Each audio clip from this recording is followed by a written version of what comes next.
Hello, everyone. My name is Taye, and I'm here to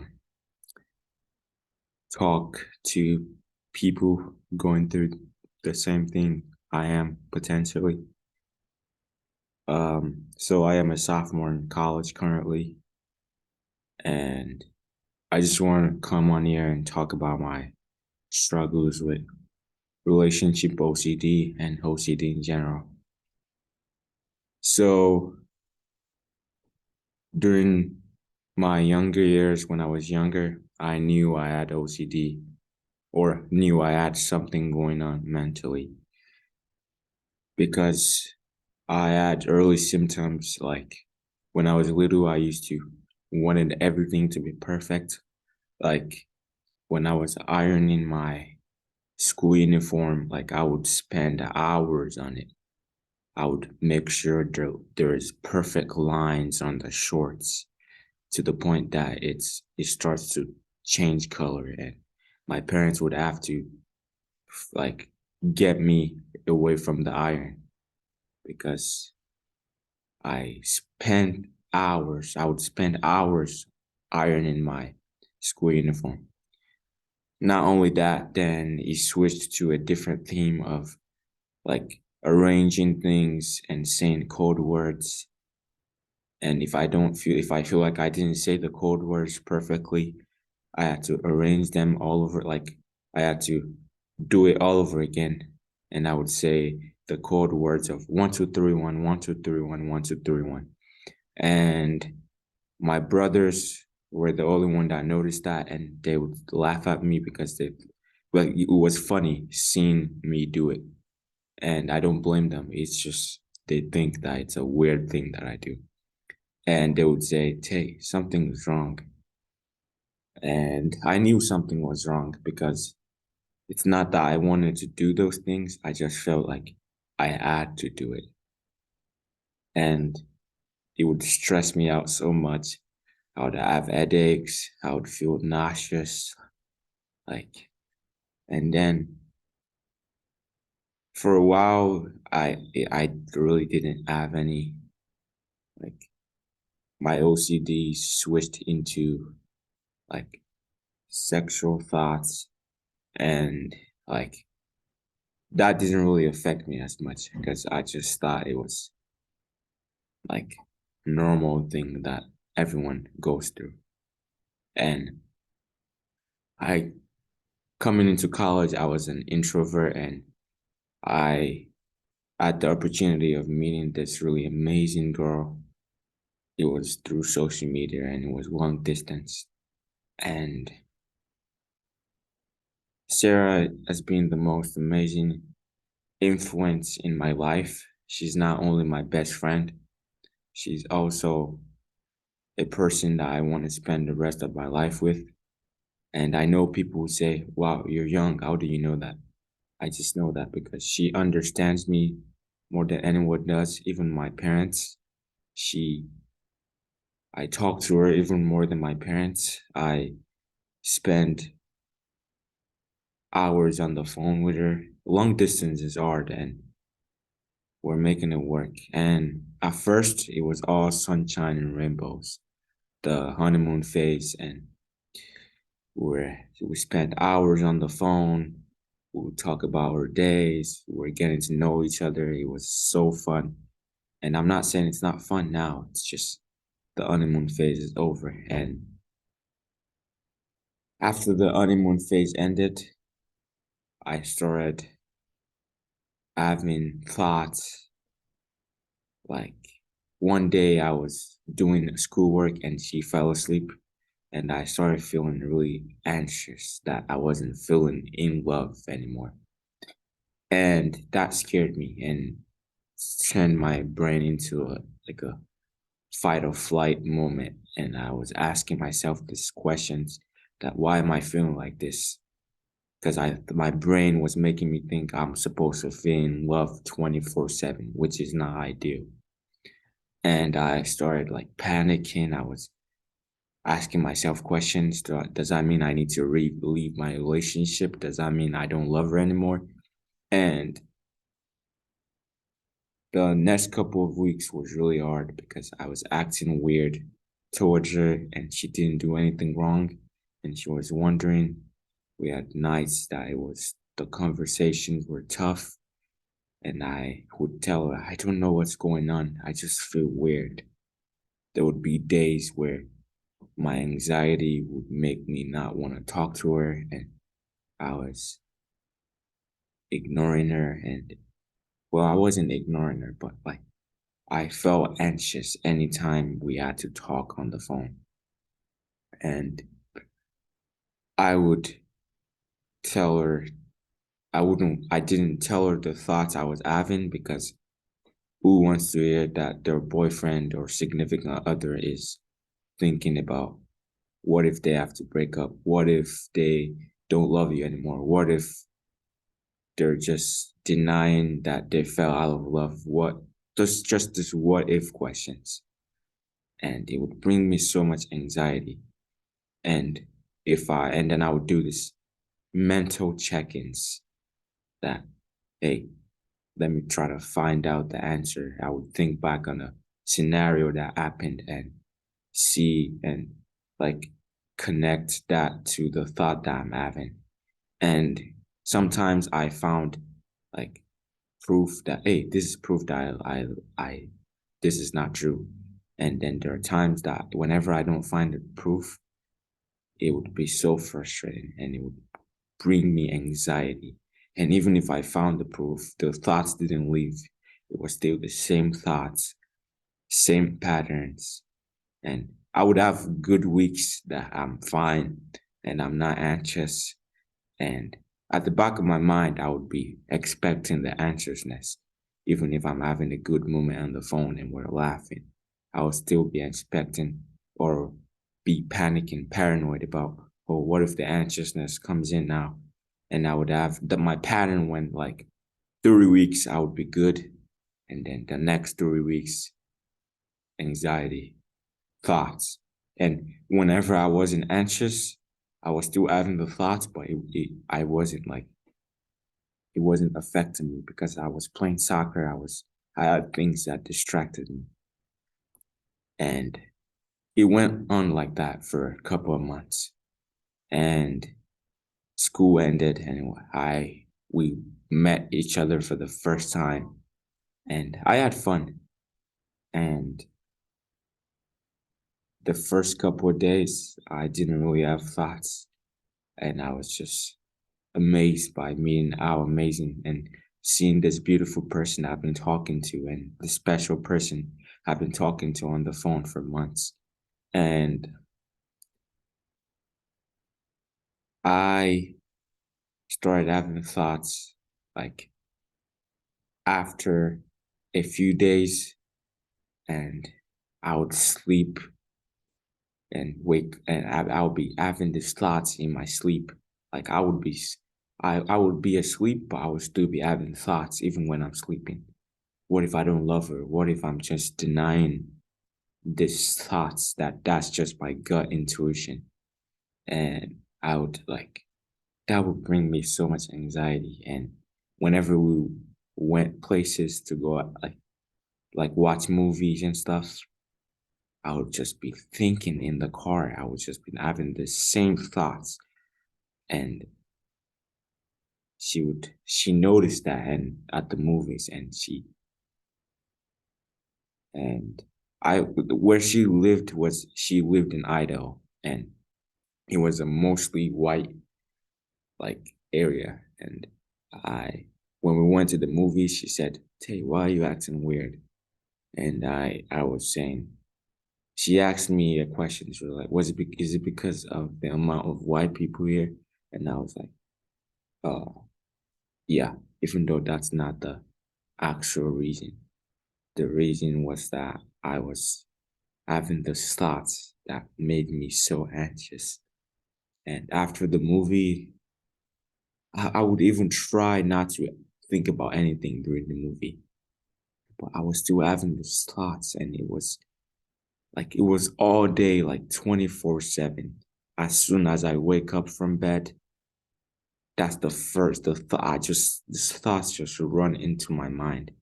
And I just can't get them away from my mind. And I would do these compulsions, check-ins, and at this time, I didn't think about OCD. When I was younger, I knew I had something, and I thought about OCD, but I didn't really. I would say I probably have OCD. Just kind of throw the term out there, even though I wasn't sure. And after the movie that night, I explained to her. She broke down in my arms, and I kind of spoke to her about what was going on. And it was sad. And I promised her that we would be fine. No matter what happens, we will be fine. And when I was at school before I came to meet her, I already like because when I get so stressed, my mind is like, you need to break up to relieve yourself. And I did for a couple of days, but the thoughts weren't leaving. So, and I knew I still loved her, and so I would, after a few days, we were still talking. We didn't stop talking. Like it was more of a break. So we got back together, and we were talking regularly again. And then when I was with her, I was anxious everywhere we went. I was anxious the first time, the second time, and then I went back to school. I had to go to a summer camp to work there, and this summer camp was the first few weeks was the most like saddest, depressed I've ever been. I would be somewhere, but I wasn't actually there. I was in my thoughts, just thinking, what if I don't love her? What if just this what if questions just frustrating popping into your brain? And people would look at you and they'll ask you, are you okay? And that you would have to pretend like you're okay. And at this point, we were still talking, and she she told me when I was leaving, if you have to break up, just do what you feel like is best for you because I want you to be happy. And that just breaks my mind. And I didn't want to break up. I knew I didn't want to, but I just keep having these thoughts that maybe you don't love her, maybe you need to break up, maybe you're too young, like just things like that. And I would obsess over them. And one night, a man gave a motivational speech, and my mind was telling me, oh, and that day I was really anxious, and my mind told me, oh, that's your motivation that you need to break up with her.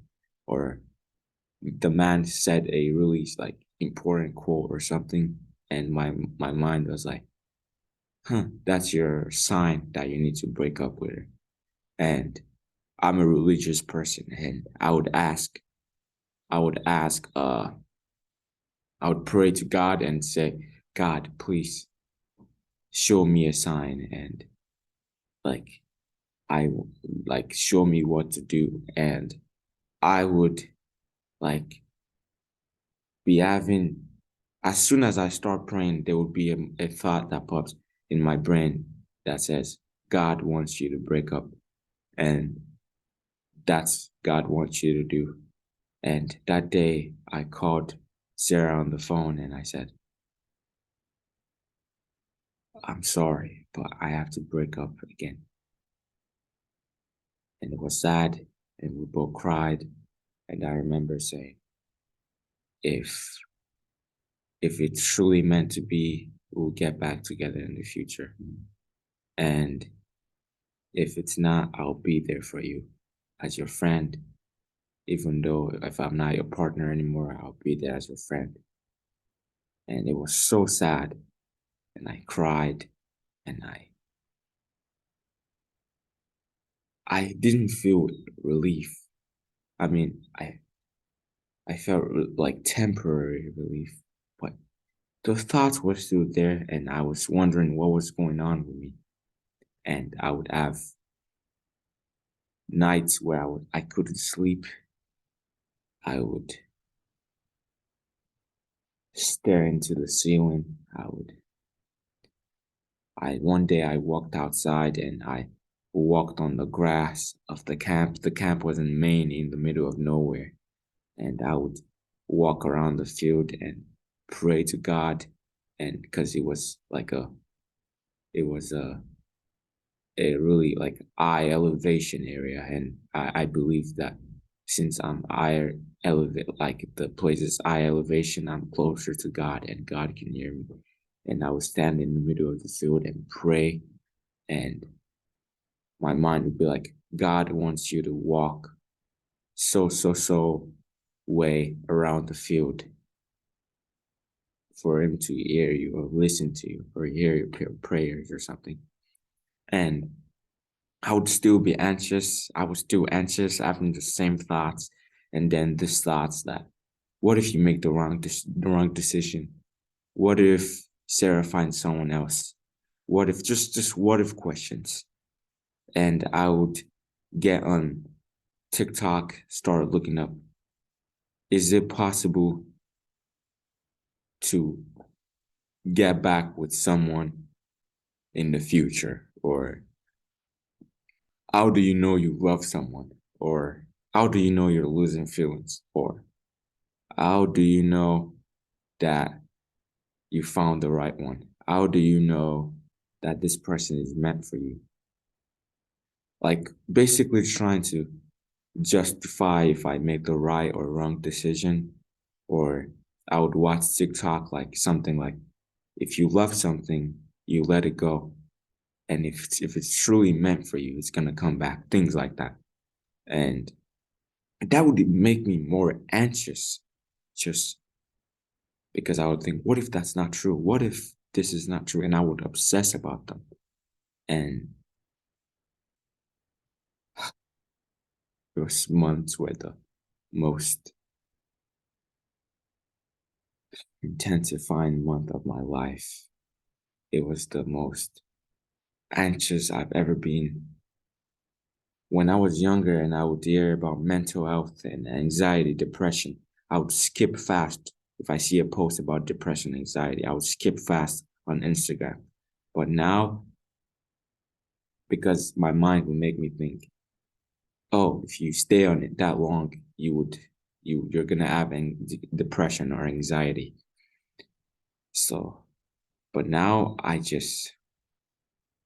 I've whenever someone talks about mental health, I listen to them and try to be there for them because I know how it feels now. And I would not want my worst enemy to go through what I'm currently going through or what I went through. It's a little bit better now, and I'm on medication now, and there are days that it's tough and I still have bad days, and I'm gonna start therapy soon, and there are days that it's really tough and extremely tough, and there are good days and there are middle days. I'm taking it day by day. That's all I can do. And and I'm gonna keep fighting, keep staying strong for myself, for Sarah, and because I really want to be with her and she deserves the world and I love her with all my heart, and I know my thoughts don't define me. I'm not my thoughts, and I'm gonna battle OCD and beat OCD, and OCD is not gonna get the best out of me. I'm gonna try everything I can to be able to manage my OCD and not let it affect me the way that it does right now. Of course, I'm better now. And the second time I went to Sarah after the camp, it was like much better.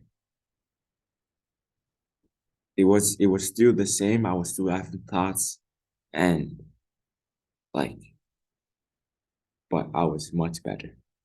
And the third time I started medication, and I was actually able to enjoy my time there. Not that I didn't enjoy my time the previous two times I went there, but I was actually able to enjoy my time there. And it's she noticed a difference. I noticed a difference. I was still having thoughts, but it wasn't affecting me as much. I was able to just not focus on those thoughts and just enjoy my time and be in the moment.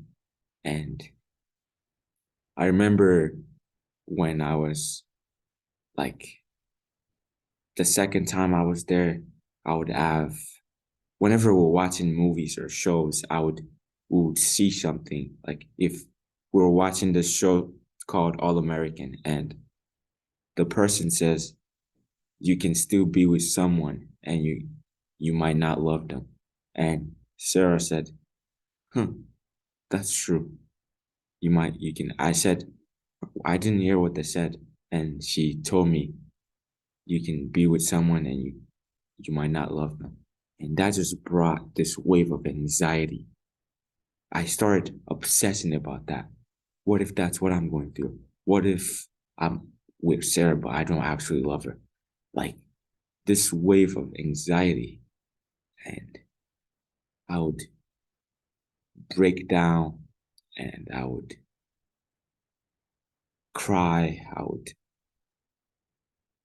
Like, I would sleep next to her and I would be staring into the ceiling. She would be asleep. And I would just be thinking about these thoughts, this wave of thoughts. And like any relationship thing just triggers me so much. Like a post or a video, it triggers me so much. And I I talked to my mom about it, and my mom is religious, and she would tell me, "Oh, that's just the devil, or that's just devilish thoughts." And she told me to say, "Bad thoughts leave my brain," and that also turned into an obsession. I found myself saying that the whole day, bad thoughts, get out of my brain, get out of my brain, get out of my brain in my head. Of course, I wasn't saying it out loud, but I was saying it in my head. And it became an obsession and it didn't make things better. It was just worse because I was feeling much like so anxious. And sometimes when I'm reading, sorry, I'm going like off track a little bit. Like it's not really in chronological order. I'm just speaking about my experience. And I I would be reading the Bible, and if I see something like the word that says depression or death, my mind would be like, if you don't read this perfectly, something is going to happen to someone in your family member, or you're going to be depressed, you're going to be anxious. And I would feel like I have to read it exactly perfectly or something bad is going to happen. Or I would just flip the switch like multiple times until I felt satisfied. Or I would close the door multiple times until I felt satisfied.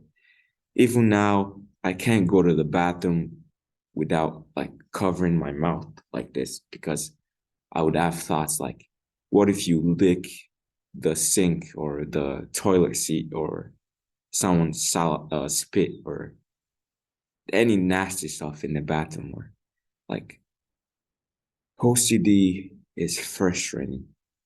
It is debilitating. It's infuriating. It's every worst possible word you can say or to use to describe it. I would never wish it on my worst enemy. And it's like you're in a how do I describe it? It's like you're in a chamber, like a jail with your thoughts. You're battling your thoughts. You're just because it's all happening in here. It's happening in here. It's you might try to pretend and laugh and act normal, but you're going through something that nobody can see. That's what makes it worse. It's like a internal wound, like a chronicle internal wound that you're battling and nobody sees you battling it unless you talk about it. And I I'm so proud of myself for speaking about it. And I've been debating if I should do this video, but I feel like there are a lot of people out there going through the same thing I'm going through. It might not necessarily be relationship OCD. There are different subtypes. I have other subtypes also that maybe I will speak about it when I feel comfortable speaking about it, because there are thoughts that I have that are so, if I tell a normal person that doesn't have OCD, they would think that I'm crazy or I'm demonic, I'm evil. But I don't want to do these things. But I get the thoughts, and I don't want to do those things. I just get the thoughts, like sexual images, like it's OCD is a really tough thing. And anyone out there going through it, I commend you for your bravery and courage for waking up every day and choosing to keep going.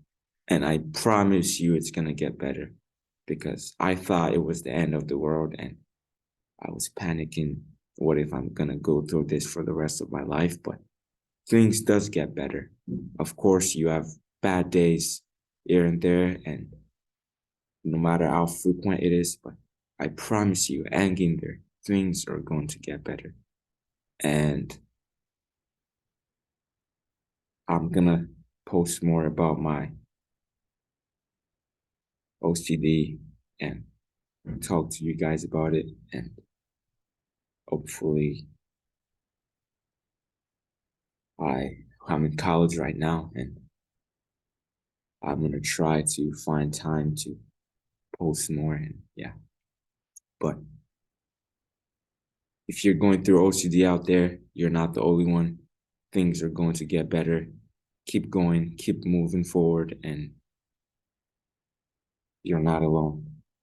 Thank you guys, and comment your OCD, like what you've went through OCD, if you feel comfortable, under the comment section, and like and subscribe. Thank you, and have a great time at whatever you're doing, school, work, anything you're doing in life. I pray for God's mercy and blessing over you, and may God bless you. Thank you.